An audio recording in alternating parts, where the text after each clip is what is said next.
Hey everyone, Poindexter here, and we continue our playthrough of the solitaire wargame Western Front Ace. But in this video, we'll be playing with a new British pilot.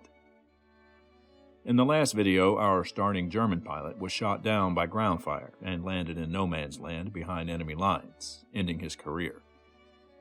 We'll continue the game starting from the month he was shot down, in January 1917.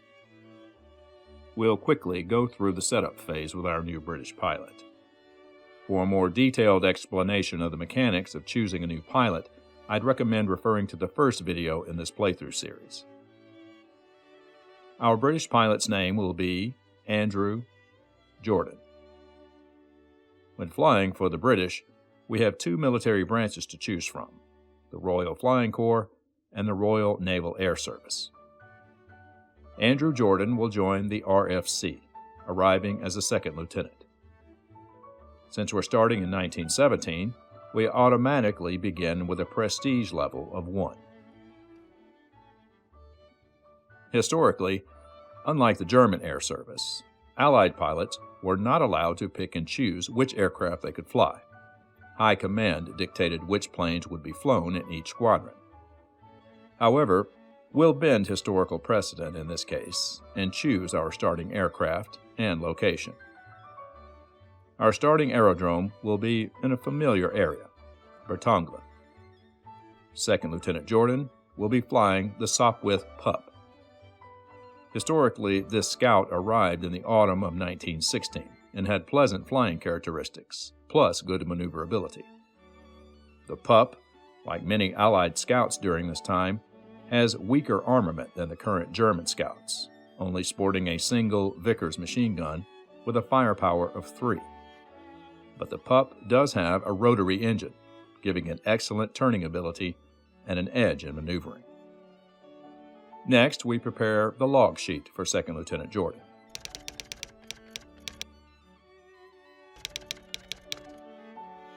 We'll prepare our aircraft mat by placing ammo markers, starting skills, and location markers. And then, it's time for flight school. First is gunnery training, and we draw 3 combat cards.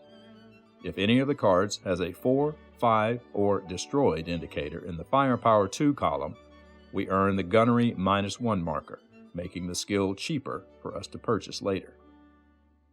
We begin drawing cards, and we earn the marker on the first draw with a destroyed indicator. Next is flight training. If we roll a 9 or greater, we earn the ACM -1 marker, making this skill cheaper to purchase. But we roll a 5, not enough to earn the marker. Finally, it's on to landing training. We roll on the landing chart 3 times, adding a +2 modifier for each roll, simulating our trainee status. If none of the landings are rough landings, we earn the landing skill for free. And our first roll is the last, rolling a 12, which is modified to 14, which is a rough landing. So we don't earn the landing skill. Now we pick our spare time activities. Second Lieutenant Jordan goes for extra physical training, which gives him a stamina marker. This marker is expended if our pilot receives a serious wound or killed in action result, downgrading both to light wound and serious wound respectively. With that, we've completed flight school and earn 1 experience point. We'll spend our experience point on the skill weapons maintenance, for reasons which will be made clear as we proceed. This skill allows us to ignore the first gun jam result during a patrol. Now we begin our career and first mission as a British Flying Corps pilot. First, we check on any current ground offensives. But in January 1917, there are no offensives taking place. Next, we determine the number of contact patrols we'll be flying this month. And we'll be flying 2 patrols this month. We roll on the A1B Allied missions chart for our first patrol. It's an 11, a bomber escort mission. Our job is to escort a notional flight of bombers to enemy territory and defend them from enemy fighter attacks. We're not allowed to engage any enemy two-seaters along the way, only enemy scouts. Second Lieutenant Jordan takes off on his first patrol, and we roll for our first encounter. And the skies are clear of German aircraft. We move into friendly territory and check for our second encounter. It's a 10, no encounters. We proceed into no man's land and roll for an encounter. And we spot a flight of German two-seaters over the front, but we must ignore them due to the rules of our escort mission. We penetrate enemy territory and check the skies for any encounters. And the Germans are nowhere to be seen on a roll of 8. The bombers release their payload, and we begin the trek back to our aerodrome. We roll for an encounter over the front lines, and the Germans finally make an appearance. The flight consists of Albatros D3s, probably the best scouts the Germans currently have. We roll for starting orientation, and we spot the Germans first and begin combat with an advantage. Pilot Jordan will use his reflexes skill to get in a first shot without penalty. And he'll also fire an extended burst in the hopes of scoring extra hits on the enemy scout. An extended burst uses 2 ammo points instead of 1, and only hits if we score any damage on the enemy. Second Lieutenant Jordan fires and scores 4 hits. We now roll 2 dice on the extended burst chart to determine the number of extra hits we've scored. We roll an 8, adding 1 extra hit, but all our weapons jam in the process. In this case, it's our single Vickers machine gun, as it is the only weapon present. However, this is where our weapons maintenance skill comes in, as it ignores the first gun jam in a patrol, so our weapon remains operational. We apply the 5 hits to the Albatros. The Albatros's port struts are riddled with gunfire. More importantly, the controls are damaged, causing the Albatros to lose its agility rating, which will give us an advantage in future initiative rolls. The Albatros goes defensive and performs an Immelmann, gaining 2 positions and the advantage. The use of our reflexes skill, however, negates the damage avoidance indicated on the card. We now determine the final combat initiative. With damaged controls, the Albatros loses its +2 agility, which results in a total of 11, while our undamaged pup gives us a total of 13. The Albatros rolls a 3 and Pilot Jordan a 1, and both scouts tie at 14 for no change in position. We begin the next round of combat, and the wounded Albatros has the pups in his sights. Pilot Jordan will use his advanced maneuver, a Cuban 8, to negate 1 potential hit from the Albatros and gain a position. The Albatros fires, but his guns are jammed. The pup's advanced maneuver immediately gains a position, and both scouts are now head-on. We roll for final initiative. The Albatros rolls a 3 and the pup a 6, a difference of 6 in our favor, which places Jordan's pup squarely on the tail of the Albatros. The German is in big trouble, and Pilot Jordan seizes the opportunity. He lines up and fires, and scores 3 possible hits. But the wily Albatros goes completely evasive and avoids all damage. We roll for final initiative. The Albatros rolls a 5 and the pup a 2, a difference of 1 in favor of the Albatros, but it's not enough to change the outcome. and Pilot Jordan remains on the albatross's tail. Jordan goes another round with the albatross. He fires and scores 2 possible hits. But the albatross performs a barrel roll and avoids the 2 hits. We roll for final initiative once again. The final total for the albatross is 12, and the pup totals 18, the difference of 6 in the pup's favor, and Jordan remains on the tail of his opponent.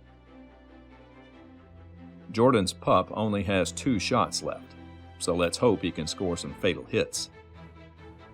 He lines up on the albatross and fires again, and scores 3 potential hits. But the wily albatross avoids the hits again, going evasive and avoiding all damage. We roll for final initiative, and Jordan remains on the albatross's tail with a final total of 13 for the German and 16 for the pup. Jordan is down to his last shot. It's all or nothing. He lines up and fires, and scores 4 possible hits. But the albatross goes evasive a 3rd time, and the pup scores no hits. The final initiative rolls are 15 for the albatross and 16 for the pup. Still on the albatross's tail, but with no ammo left, Jordan gives his foe a hearty wave and breaks contact. Jordan moves into friendly territory, and we roll for another encounter. And as luck would have it, we run into a flight of German scouts. The flight is made up of more Albatross D3s. We roll for starting orientation, and we start advantaged over the albatross. This is good, as it gives us a better chance of breaking off combat, which we will attempt. Since we're advantaged, we'll need to roll a 4 or less for a successful escape. We roll a 2 and manage to escape the encounter.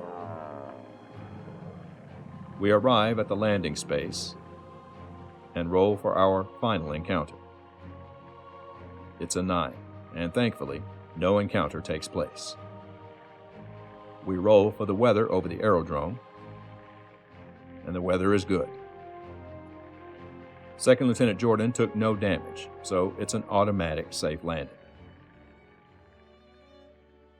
We make note of our first patrol in the pilot log, and we're ready for our next mission.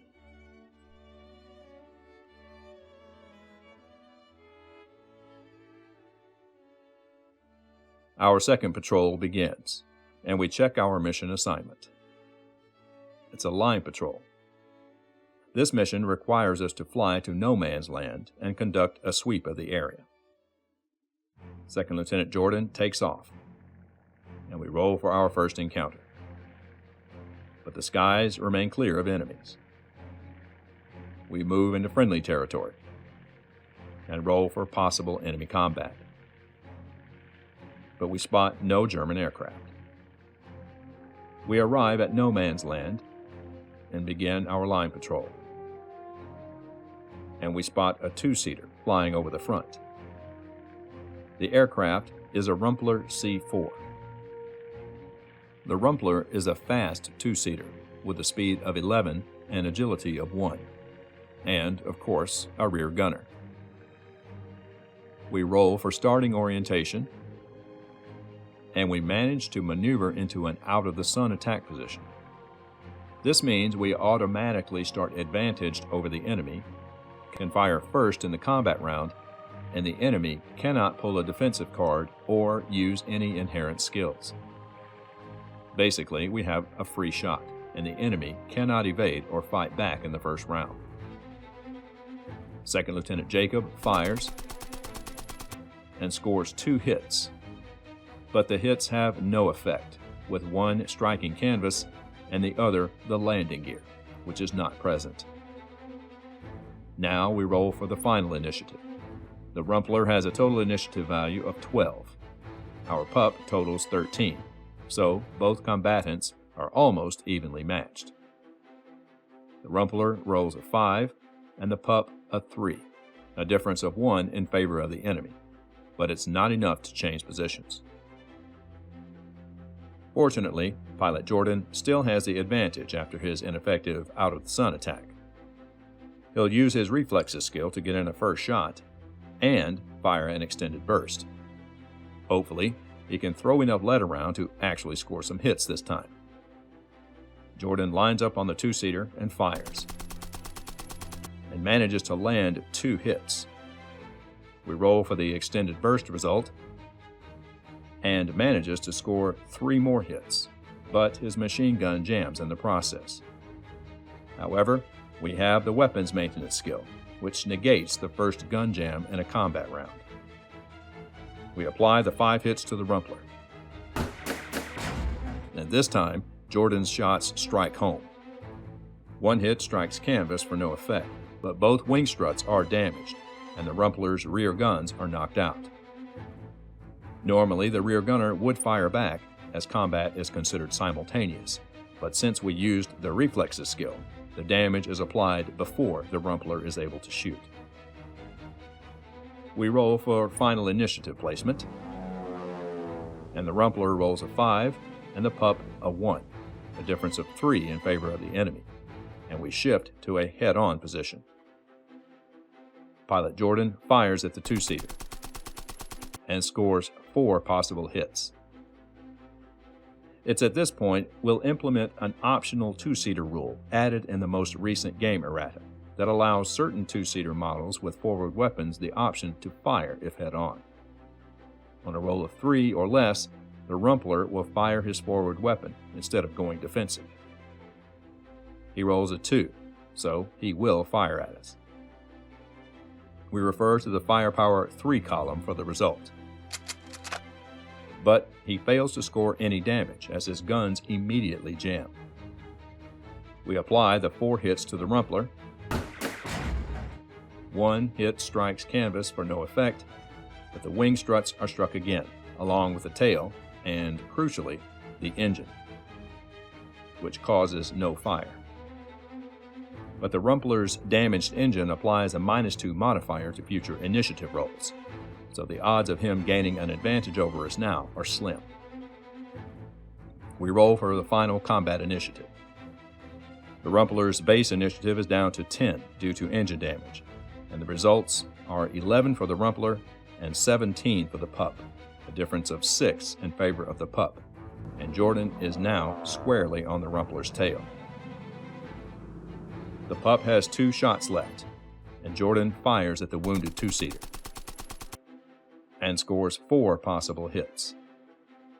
The Rumpler goes defensive and performs a Cuban 8, avoiding 1 hit and improving 1 position. Normally, we would also draw another card to determine if the rear gunner scored any hits, but since the rear guns are knocked out, there is no need. We applied the 3 hits to the Rumpler. 1 hit strikes the canvas for no effect, but the port struts are hit again, along with the fuel tank, which is now leaking. We now roll for final initiative, and the final totals are 11 for the Rumpler and 16 for the pup, a difference of 5, and the pup is back on the Rumpler's tail. Our pup only has 1 ammo left, so let's hope for a good result. Jordan fires the last of his ammunition and scores 5 possible hits.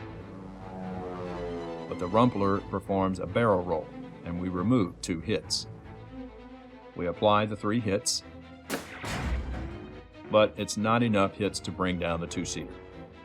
1 hit strikes the canvas, with another hit to the controls and the fuel tank. But the fuel tank hit causes no fire. With no ammo left, Second Lieutenant Jordan breaks off combat and flies away. We'll now check to see if the Rumpler crashes due to battle damage. We'll need to roll a 10 on a D10 die for successful crash, but we add +1 modifiers to every system that is 1 hit short of destruction. So, we add +1 modifiers for the port struts, controls, fuel tanks, and engine, for a total of +4. We roll a 7, which is modified to 11, and the Rumpler does indeed crash. However, we must now determine if the crash was spotted to receive credit for the kill. For this, we need to roll a 2 or less on a d6 die. It's a 4, and Pilot Jordan does not receive credit for downing the Rumpler. Second Lieutenant Jordan heads back to friendly territory, and we roll for possible encounter. And, in a bit of cruel irony, he spots a 2-seater, but ignores it since he is out of ammo. We proceed to the landing space and roll for our final encounter. And no encounter takes place. We check the weather over the aerodrome, and the weather is good. It's an automatic safe landing, as Jordan's pup took no damage during the patrol. And we record the day's events on the player log.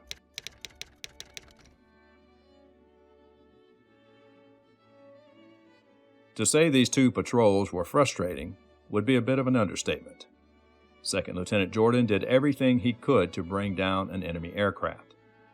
Using reflexes and extended bursts, along with excellent starting positions over his opponents, even a 2-seater who was bounced from out of the sun, he simply could not deliver a killing blow.